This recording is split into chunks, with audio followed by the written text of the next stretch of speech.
안녕하세요. 민지의 꿀사연입니다. 즐겁게 감상하시고 구독과 좋아요도 많이 눌러주세요. 그럼 사연 시작해 볼까요? 우리 새엄마는 누나같이 친근하기도 하고 때론 수줍은 새색시같이 부끄러움을 많이 타기도 해요. 저하고 좋은 시간을 보낼 때면 정말로 다시 새색시가 된 것 같다면서 얼굴을 발그레 붉히기도 하죠. 아빠가 있을 때는 서로 본체만체 하기도 하는데요. 그 모든 건 우리의 비밀스런 사이를 들키지 않기 위해서예요. 그런 점들이 새엄마와 저와의 관계를 더 야릇하고 짜릿하게 만들어준다고나 할까요? 사실 처음부터 새엄마랑 사이가 가까웠던 건 아니었어요. 오히려 몇 년간은 저는 새엄마를 소 닥보듯 하면서 멀리하기도 했었죠. 저는 마음의 문을 닫고 있었고 그런 저에게 새엄마는 다가오려는 노력을 하기도 했었는데요. 그런 새엄마의 노력들은 번번이 헛수고로 돌아가곤 했죠. 지금이야 아주 깊은 사이가 되어 달달하지만 그러기까지 참 쉽지 않았어요. 우여곡절이 많았던 새색시 새엄마와 저와의 이야기 솔직하게 다 들려드려 볼게요. 엄마랑 이혼을 하고 아빠가 새엄마를 집에 데려왔던 날이 기억이 나요. 그 시절 저는 고등학생이었는데요. 아빠는 여자를 엄청 좋아하는 사람이었죠. 전문직 종사자인 아빠는 일 핑계로 젊어서부터 밖에서 여자들을 많이 만나고 돌아다녔어요. 돈도 잘 벌고 직업도 남이 봐서는 번듯한 편이니 여자를 만나기 참 좋았을 것 같기는 해요. 나중에 새엄마에게 들어서 알게 된 사실이기는 한데요. 저는 아빠에게 여자들이 꼬이는 거라고 생각을 한 적도 있었거든요. 그런데 새엄마 말에 따르면 아빠가 먼저 여자들에게 엄청 들이대고 작업을 걸곤 하는 거래요. 새엄마하고 아빠는 업무 때문에 우연히 알게 되었다고 했는데요. 커피 한 잔 마시자면서 매일같이 엄청 귀찮게 했다고 하더라고요. 아무튼 친엄마랑 아빠는 제가 중학생일 무렵 이혼을 하게 되었는데요. 제가 머리가 조금 커진 초등학생 때쯤 아빠가 밖에서 딴짓을 하고 돌아다닌다는 걸 눈치채게 되었어요. 그런 일들로 아빠랑 엄마는 부부싸움도 꽤나 자주 하곤 했고요. 그렇게 싸우고 나서 아빠가 출근을 하거나 집을 나가버리면 엄마는 속이 많이 상했는지 방에서 통곡을 하면서 울기도 하셨죠. 그럴 때면 아빠가 미운 생각이 들면서 싫기도 했었어요. 그렇게 엄마하고 아빠는 다시는 안 볼 것처럼 심하게 싸우고 화해하기를 반복했고요. 부부싸움을 심하게 하고 나면 한동안 잠잠하기도 했지만 아빠는 그 버릇을 고치지는 못했어요. 그러다가 결국 제가 중학생일 때 엄마랑 아빠는 이혼을 하게 되었죠. 저는 엄마를 따라가려고 했었는데요.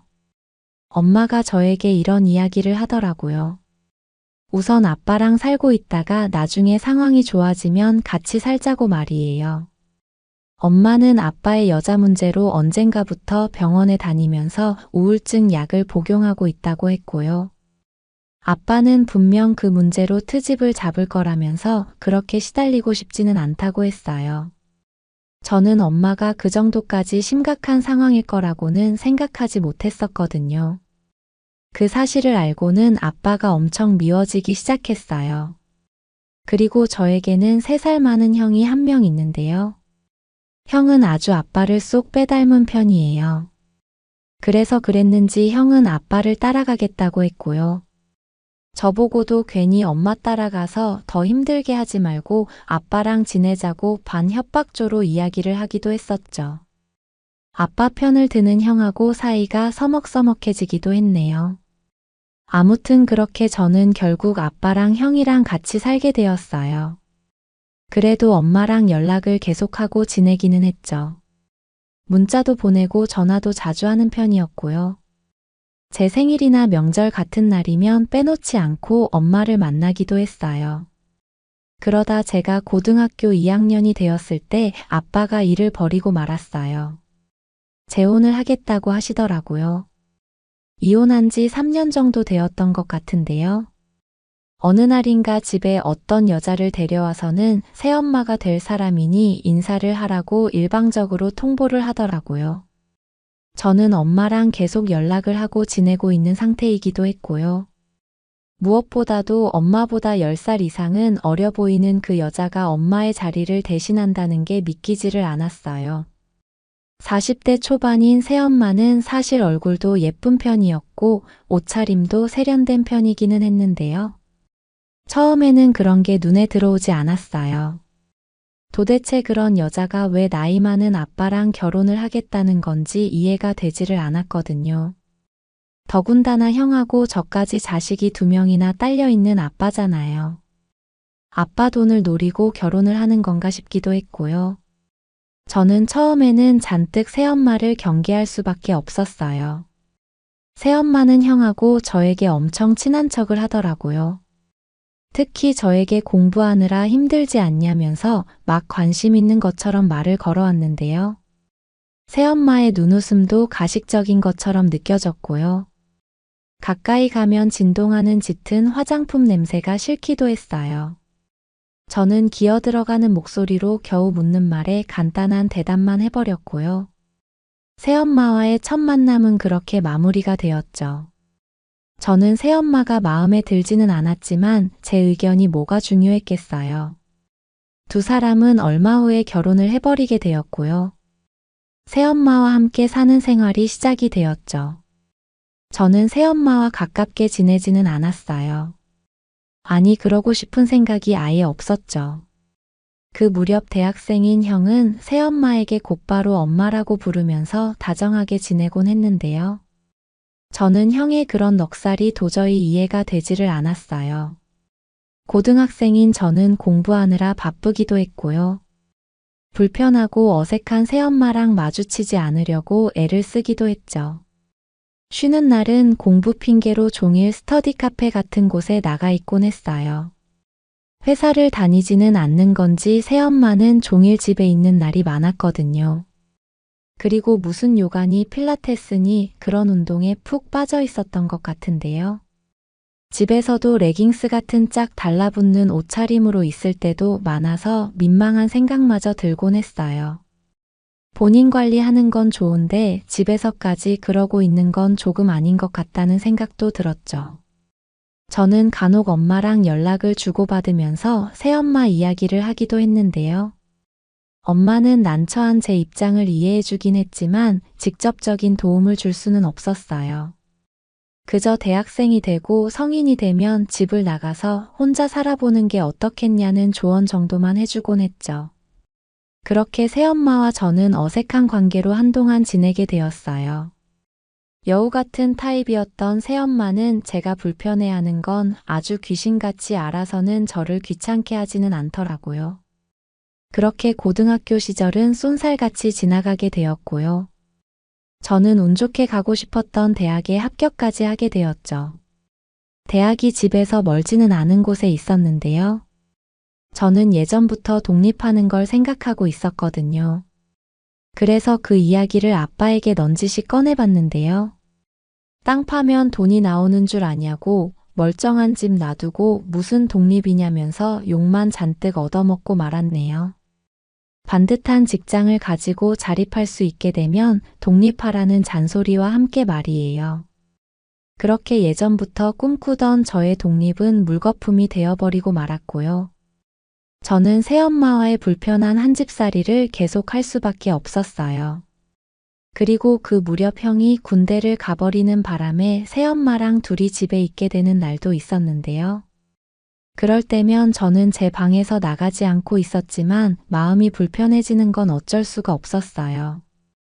그러다가 제가 대학생이 되고 몇 달쯤 지났을 무렵 조금씩 새엄마와의 관계에 변화가 생기기 시작했죠.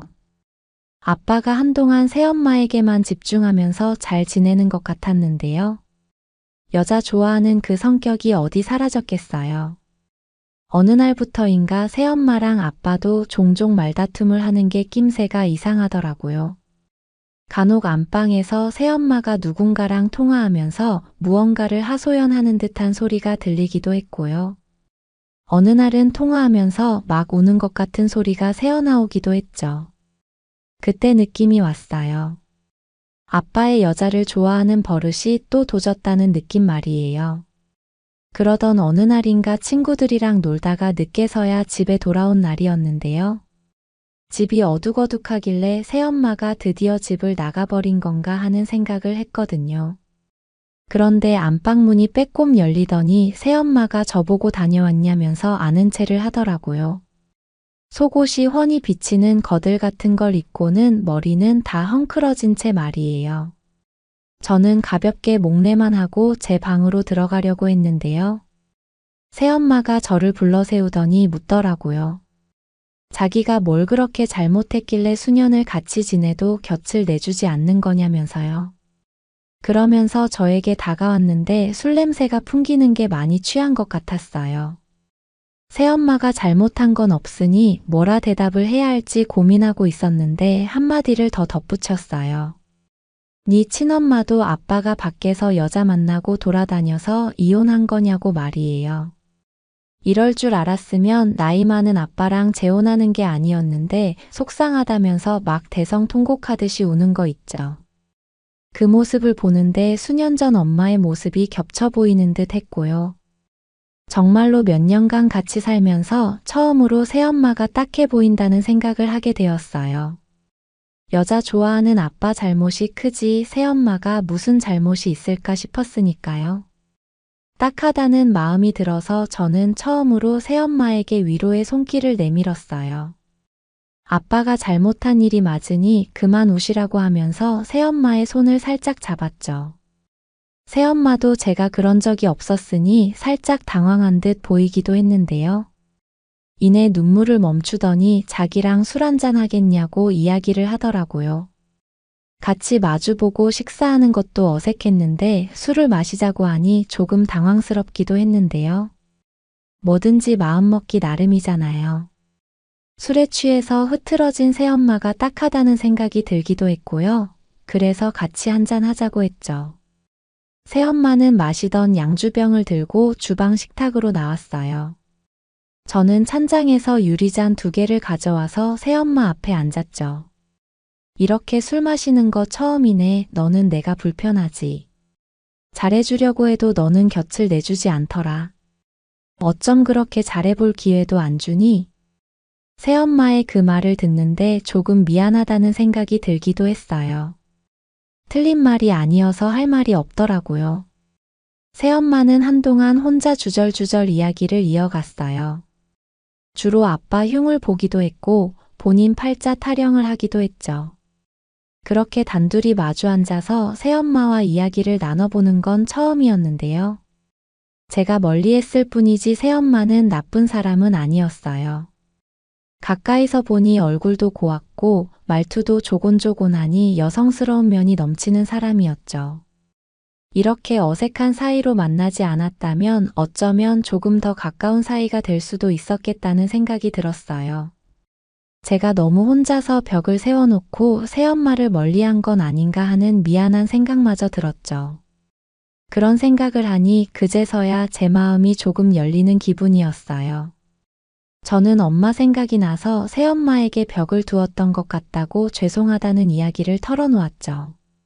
처음에는 싫었던 때도 있었지만 그런 감정들은 다 지나갔고 다만 그런 시간들이 오래되다 보니 새엄마에게 다가가는 게 어색하다는 이야기도 했고요. 저의 그런 고백들을 듣고 새엄마는 괜찮다면서 이제라도 마음을 조금 열어줘서 고맙다고 제 손을 꼭 잡아주었어요. 그날 늦은 시간까지 새엄마하고 저는 마음속에 있는 이야기들을 공유했고요. 우리는 조금은 가까운 사이로 거듭나 있었죠. 그날 이후로도 아빠는 밖으로 돌면서 집에 안 들어오기까지 하는 날이 많았고요. 그런 날이면 저는 새엄마랑 술을 한잔하기도 하고 때로는 동네 산책을 가볍게 다녀오기도 하면서 시간을 보냈어요. 새엄마는 아빠의 여자 문제 때문에 속상하다는 본인 속내를 꺼내놓았고요. 그동안 살아온 인생사를 들려주기도 했어요. 새엄마도 참 박복하다는 생각이 들었는데요. 첫 남편하고 사이에 아이가 생기지 않아서 시댁에서 엄청 스트레스를 줬다나 봐요. 참고 살려고 무진장 노력을 했는데 남편도 어느 순간 변하기 시작하더니 손찌검까지 했다고 하더라고요. 맞고 사는 게 두려워서 도망치듯 이혼을 했고, 이후로 혼자 사는 여자의 삶이 뻔했던 거죠. 그래서 직업도 좋고 돈도 많아 보이는 아빠랑 재혼을 한 건데, 아빠가 여자라면 사족을 못 쓰는 사람일 줄은 몰랐다고 했어요. 그런 이야기들을 들으니 참 새엄마 팔자도 기구하다는 생각이 들었어요.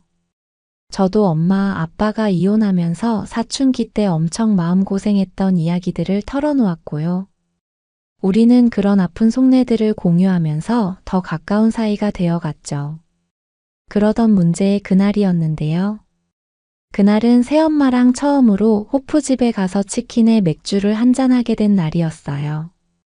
산책을 나갔다가 갑자기 새엄마가 치킨에 맥주 한잔 하고 싶다고 졸랐거든요.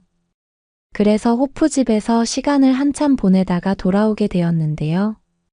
시끌벅적한 술집에 오랜만에 와본다면서 새엄마는 신나 보였고요. 그래서 그랬는지 맥주를 연거푸 들이키면서 꽤 취하기도 했어요. 집으로 돌아오는 길에 새엄마는 제가 있어서 그래도 의지가 된다면서 고맙다는 말을 했고요. 그 말을 하면서 제 팔짱을 쑥 끼더라고요. 너무 갑작스레 스킨십이 훅 들어와서 저는 조금 놀라기도 했는데요. 새엄마는 제 팔을 꼭 붙들더니 엄마가 팔짱 끼는 게 싫으냐고 장난스레 묻기도 했어요. 본인이 배 아파 낳은 자식은 아니지만 제가 좋다면서 저보고도 자기를 더 좋아해달라고 농담 섞인 진심을 전하기도 했죠. 아빠의 바람기를 생각하면 화병이 날 것 같지만 요즘 저랑 시간 보내는 재미로 사는 것 같다고 고맙다고도 했어요. 그런데 어찌나 팔짱을 꼭 꼈는지 새엄마의 물컹한 그게 그대로 팔에 다 느껴지면서 야릇한 느낌이 들더라고요. 종종 집에서도 가슴골이 훤히 보이는 옷을 입어서 그때마다 야릇한 생각이 들기도 했는데요. 팔에 고스란히 전해지는 새엄마의 거기는 꽤나 묵직하면서도 엄청 부드러운 느낌이었어요. 그런 제 마음을 아는 건지 모르는 건지 새엄마는 저랑 같이 걷는 게 좋다면서 제 팔을 꼭 쥐고는 놓아주지 않았죠. 저도 그냥 그 느낌을 받아들이고 즐기기로 했어요. 새엄마가 엄청 신나 보였으니까요. 그리고 그 물컹한 느낌이 꽤 좋기도 했어요. 그렇게 집에 들어와서 제 방으로 들어가려는데 새엄마가 저를 불러 세웠어요. 새엄마는 잠깐 망설이는 듯 하다가 말을 꺼냈죠. 오늘 아빠가 안 들어올 테니 안방에 와서 같이 있어주겠냐고 묻더라고요. 요즘 잠이 잘 안 오는데 자기 말동무를 조금 해달라고 했죠. 새엄마의 눈빛이 촉촉한 게 아련한 느낌이었어요. 저는 그러겠다고 고개를 끄덕였죠. 그렇게 새엄마와 침대에 나란히 눕게 되었는데요. 가까이에서 바라보는 새엄마의 얼굴은 참 곱기도 하고 예쁘기도 했어요. 새엄마에게서 술 냄새가 나기도 했고 이야기를 할 때마다 얼굴에 와닿는 새엄마의 숨결은 저를 더 야릇하게 만들고 있었죠. 그러다 보니 제 의지와 상관없이 몸에서 반응이 오기 시작하더라고요. 저는 그런 신체 부위의 변화를 안 들키려고 엉거주춤하게 엉덩이를 뒤로 빼고 있었는데요. 새엄마는 저랑 같이 누워있는 게 좋다면서 저에게 더 가까이 다가왔고요. 결국 저는 한껏 커져버린 걸 들켜버리고 말았죠. 새엄마는 제 얼굴을 어루만지면서 잠시 생각을 하는 듯 했는데요. 이내 무언가를 결심이라도 한 것처럼 저에게 이야기를 해주었어요. 하고 싶은 대로 해도 된다고 말이에요. 그러더니 제 눈을 똑바로 바라봤는데요. 새엄마의 그 눈빛은 저를 원하고 있다고 말하는 듯 했어요. 저는 그 순간 이성을 잃고 새엄마에게 덤벼버리고 말았어요. 새엄마는 엄청 교태스런 콧소리를 내면서 저를 더 안달나게 만들었고요. 아들인 저랑 그런 시간을 보내고 싶었다고 제 귀에 속삭이면서 저를 더 자극해왔죠. 결국 그렇게 우리는 선을 넘어버리고 말았어요. 새엄마는 여우 같기도 하면서 엄청 적극적인 사람이었어요. 어떨 때는 응, 거기를 외치면서 저를 정신을 못 차리게 만들어버렸죠. 여자 경험도 많지 않던 저는 얼마 못 가서 먼저 가버리고 말았는데요. 새엄마는 잘했다면서 제 얼굴을 쓰다듬어 주었어요. 아빠에 대한 복수를 했다고 느껴서 그런 건지 아니면 정말 저하고 사랑을 나눈 게 만족스러웠는지는 모르겠지만 새엄마의 얼굴에는 환희가 가득해 보였죠. 우리 아들이 이렇게 멋진 남자인지 몰랐다면서 앞으로는 저를 더 사랑하게 될 것 같다고 어찌나 교태를 부리는지 아찔한 기분이었어요. 그렇게 우리는 연인처럼 누워서 한참 다정하게 이야기를 나눴고요. 시간이 조금 더 지나고 나서 새엄마는 한 번 더 사랑해달라면서 저를 다시 일으켜 세워주었죠. 한 번 사랑을 나누고 난 후여서 그랬는지 새엄마와 두 번째는 더 자연스러웠어요. 우리는 가볍게 농담을 나누고 장난을 치기도 하면서 한 번 더 사랑을 나누게 되었고요. 이미 한 번 맞춰보고 난 후여서 그랬는지 우리는 더 좋은 시간을 보낼 수 있었어요. 그렇게 저는 그날 멋진 남자로 거듭나게 되었고요. 새엄마도 오랜만에 기분이 너무 좋다면서 깊은 잠에 빠지게 되었죠. 그리고 다음날 아침을 함께 맞이하게 되었어요. 그 후로 우리는 집에 둘이만 있게 되면 누가 먼저랄 것도 없이 서로를 찾기 시작했어요. 새엄마는 제가 너무 좋다면서 진작에 자기를 이렇게 안아주었으면 좋았겠다고 이제는 아빠가 다른 여자를 만나든 말든 상관도 없다고 했어요. 그러더니 저에게 애인이 생길 때까지 마음껏 사랑해주고 싶다면서 저에게 더 다정하게 대해주기 시작했죠. 새색시가 된 기분이라면서 저에게 안길 때면 새엄마는 입이 귀에 걸리곤 했어요. 한없이 가까워지면서 새엄마는 때로는 저에게 누나처럼 친근하게 대해주기도 했고요. 제가 자극적인 걸 요구하면 정말 새색시처럼 얼굴을 붉히면서 엄청 부끄러워하기도 했어요. 낮과 밤이 다른 모습일 때가 많았는데 정말 다양한 새엄마의 매력에 저도 푹 빠져버리게 되었죠. 간혹 아빠가 집에 들어와서 같이 있게 되면 예전처럼 새엄마를 대면대면하게 대했어요. 그래서 그랬는지 아빠는 우리 사이에 있었던 일을 눈치채지는 못했던 것 같았어요. 아빠에게 미안한 마음도 조금 들기는 했는데요. 친엄마에게 그리고 새엄마에게 상처를 잔뜩 준 사람이니 제가 이 정도는 해도 된다는 생각마저 들었죠. 그리고 이번 주 주말에 처음으로 새엄마하고 저는 단둘이 여행을 다녀오기로 약속을 해둔 상태예요. 아빠가 지인들하고 동남아의 골프 여행을 며칠 다녀오신다고 했거든요. 그 이야기를 듣고 새엄마가 저에게 가까운 곳에 가서 바람이라도 쏘이고 오자고 이야기를 하더라고요. 저랑 단둘이 좋은 경치도 보고 이것저것 구경하고 싶다면서요. 생각해보니 저도 여행이란 걸 다녀온 지도 오래되었더라고요. 더군다나 새엄마와의 여행이라니 더 즐거울 것 같았죠. 저도 너무 좋다고 이야기를 했고 강원도의 풀빌라 숙소를 예약해둔 상태예요. 바다 구경도 하고 회도 먹고 그럴 생각에 벌써부터 우리는 설렘으로 가득 차 있죠. 물론 밤에는 풀빌라 숙소에서 오붓한 시간을 보내기로 이야기도 해둔 상태이고요. 새엄마는 제가 좋아할 만한 야릇한 옷이랑 속옷 같은 것도 준비해 두었다면서 기대하라고 하는데요. 어떤 건지 힌트를 좀 달라고 했더니 그날 깜짝 이벤트로 놀라게 해줄 거라 비밀이라면서 저를 엄청 안달나게 만들고 있네요. 팔색조 같은 매력을 가진 새엄마가 어떤 이벤트로 저를 기쁘게 해줄지 벌써부터 그 여행이 너무 기다려지네요. 제 사연은 여기까지입니다. 들어주셔서 고맙습니다.